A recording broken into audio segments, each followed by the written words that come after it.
Africa Media Live TV. Kindly subscribe to our YouTube channel to get updated on the trending gist, latest news all over the world.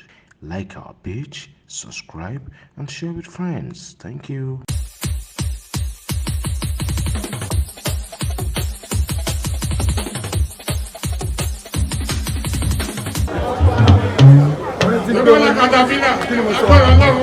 wà á kọ́ méjèèjì wọnú fìlà katapila àdèmọ́lá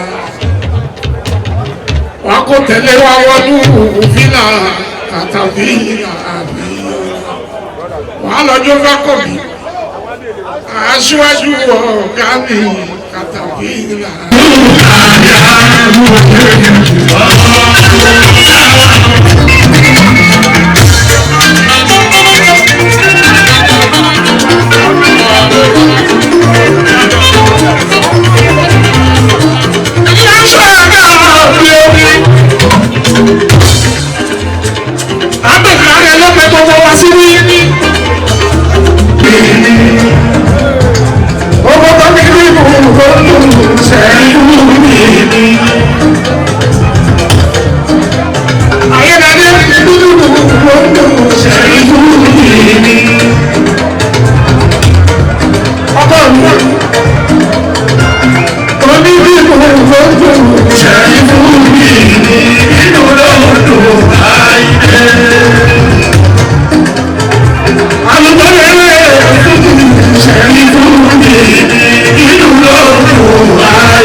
ìsẹ́yìn yóò ẹ̀ẹ́dẹ́bí.